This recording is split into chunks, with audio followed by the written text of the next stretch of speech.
भारत के शिक्षा मंत्री आरएसएस का कैडर धर्मेंद्र प्रधान के इस्तीफे की मांग को लेकर दिल्ली में 20 जुलाई को हुए प्रदर्शन में दिल्ली पुलिस द्वारा बर्बरतापूर्वक लाठीचार्ज से पूरे देश के छात्र आंदोलित हो उठे हैं।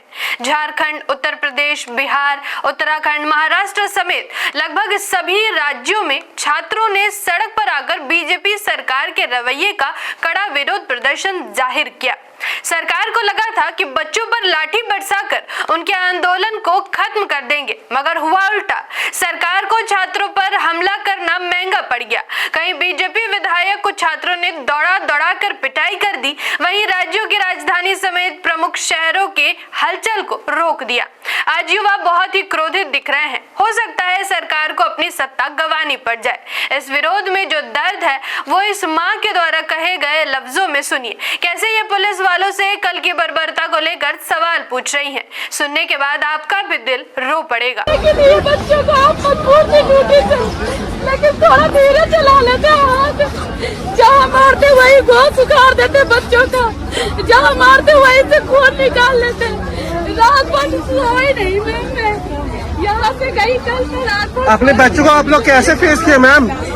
जवाब दीजिए हमें। आपने अपने बच्चों को कैसे क्या बोले घर जाके आप लोग? कल का मंजर देखते वो क्रू कांप जाती। 40 साल की उम्र में जो मैंने कल देखा है वो मैंने अपनी पूरी लाइफ में नहीं देखा। इन लोगों ने इतना बेरहमी से मारा, इन लोगों ने सब बच्चों को कुत्तों की तरह धो के मारा। मैं भाग रही थी, लोगों को देखते सब भाग रही थी। माँ तो अब नहीं भागूंगी मैं, कल भाग गई मैं। आप लोग को देख के इधर उधर भाग रही थी। मेरे वीडियो में भी देखो मैं भाग रही हूँ, लेकिन आज नहीं भागूंगी। चाहे जब तुम मान लो, मुझे रात भर नींद नहीं आई बेटा मुझे। एक आर्मी ने अपना समर्थन देते हुए छात्रों का कैसे हौसला बढ़ाया है, ये भी सुनिए कि एक जवान सरकार के इस रवैये से कितना व्यथित है।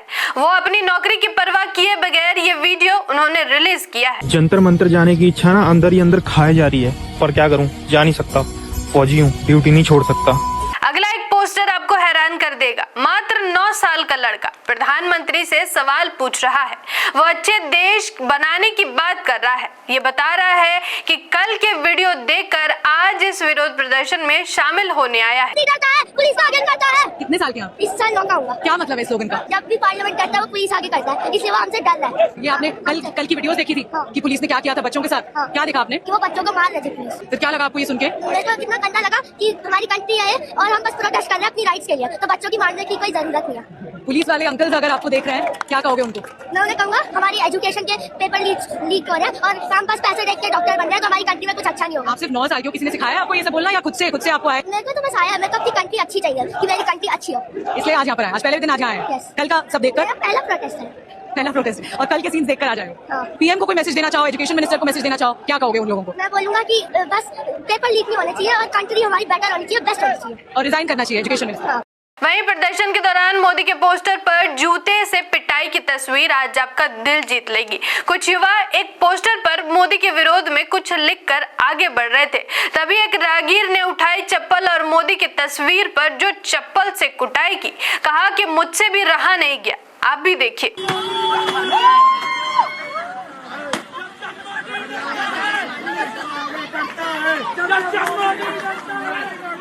इस खबर के अंत में सुनिए ये कविता जो बीजेपी और मोदी की तानाशाह की बर्बादी दास्तां को बखूबी बयां कर रही है। वो सत्ता में बैठा राजा अपनी प्रजा को सुलाकर बैठा है, मजहब के ऊपर, वतन के ऊपर खुद को खुदा करार करके बैठा है। वो कहता है वो डरता नहीं किसी युद्ध से, ये सरहद पार किसी मुल्क से, मगर हम जानते हैं कि वो अंदर ही अंदर कांपता है जब भी किसी कूचे से कोई आवाज उठाता है। वो डरता है जाग रहे बच्चों से जो अपने हाथों का इस्तेमाल बालकनी में खड़े कहानियां पूछने के लिए, सवाल उठाने के लिए। वो डरता है उन बुजुर्गों से जो अखबार नहीं इतिहास की किताब पढ़ते हैं। वो डरता है अनशन पर बैठे वांछुक से जो अन्न के ऊपर अपने मुल्क को चलता है। वो डरता है उस बेबाक कलम से जिसका जमीन पैसों के आगे नहीं झुकता।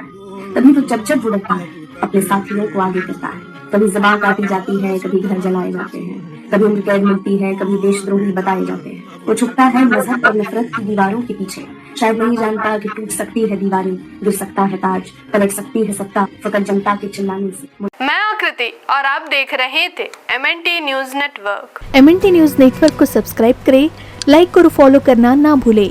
साथ ही बेल आइकॉन दबाकर जन जागृति की मुहिम में जुड़े रहें।